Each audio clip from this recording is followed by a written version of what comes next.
Hi friends, అందరూ ఎలా ఉన్నారు? నేనైతే చాలా బాగున్నాను. మీరందరూ కూడా బాగుండాలని మనస్ఫూర్తిగా కోరుకుంటూ, ఈరోజు చాలా మంచి రెసిపీతో మీ ముందుకు వచ్చేసానండి. అదే బాదం పిజన్ పాయసం. దీన్నే కటోరాలని కూడా అంటారండి. అలాగే ఎడిబుల్ గమ్మన్ అని కూడా పిలుస్తారు. దీంతోని మనం హెల్దీ పాయసం ఎలా తయారు చేసుకోవాలో చూద్దాం వచ్చేయండి. దీనికోసం ముందు రోజు రాత్రే ఒక 4-5 గ్రామ్స్ ఆఫ్ కటోరాలు తీసుకొని అందులో 2 కప్పుల నీళ్ళు వేసుకొని నానబెట్టుకొని ఉంచుకోవాలి. మార్నింగ్‌కి ఈ రకంగా మనకి ఒక జెల్‌లా ఫామ్ అవుతుందండి.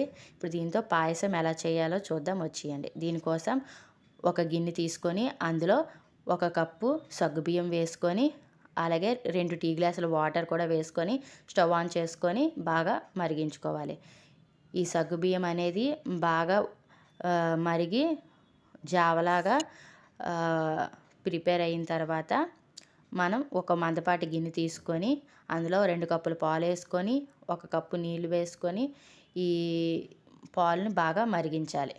ఈ పాలు మరుగుతూ ఉండగా మనం ఈ సగ్గుబియ్యం జావ ఏదైతే ఉందో ఇందులో కలుపుకొని బాగా మరిగించుకోవాలండి.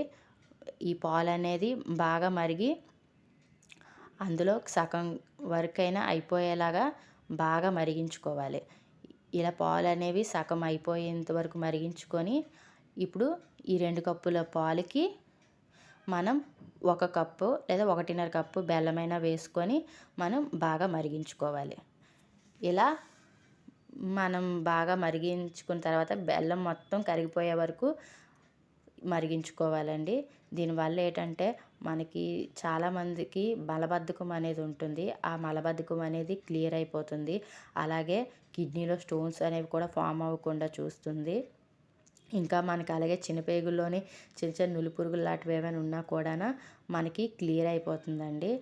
అలాగే మనం 1 లీటర్ వాటర్లోని మనం 50 గ్రామ్స్ ఆఫ్ కటోరాలను నానబెట్టుకొని తీసుకున్నట్లయితే మనకి 30 గ్రామ్స్ ఆఫ్ సాల్యుబుల్ ఫైబర్ అనేది మన బాడీకి వస్తుందండి.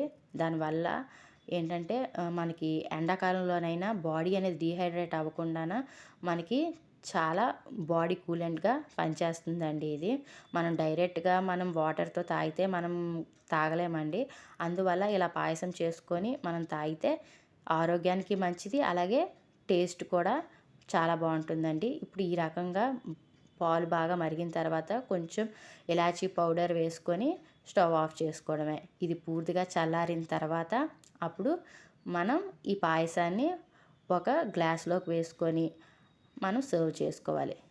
ఇది 2-3 స్పూన్స్ ఆఫ్ ఈ కటోరా వేసుకొని అప్పుడు మనం పాలు వేసుకొని బాగా కలుపుకొని తీసుకున్నట్లయితే మనకి ఇప్పుడు నేను చెప్పిన ప్రాబ్లమ్స్ ఏవైనా ఉంటే అవన్నీ కూడా రాకుండా మనకి కాపాడుతుందండి.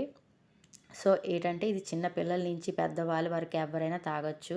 ఇది మనకి డిపార్ట్మెంటల్ స్టోర్స్‌లో ఎక్కడైనా కూడా కటోరా అనగానే ఇస్తారు.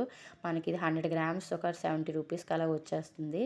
ఇది చాలా అఫోర్డబుల్ కాస్టే. అలాగే దీనివల్ల చాలా మంచి ఉపయోగాలు ఉన్నాయండి.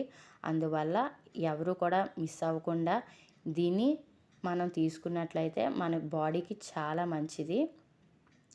అలాగే ఇది ఎవరైనా చిన్నవాళ్ళైనా పెద్దవాళ్ళైనా మగవారైనా ఆడవాళ్ళైనా ఎవరైనా కూడా తీసుకోవచ్చు. సో మీకు కూడా నచ్చితే మీరు కూడా ట్రై చేయండి. అలాగే ఎలాగో ఉందో కామెంట్ రూపంలో కామెంట్ చేయండి. ఈ వీడియో కనుక మీకు నచ్చినట్లయితే లైక్ చేసి, షేర్ చేసి, సబ్స్క్రైబ్ చేసుకోండి. Thank you so much.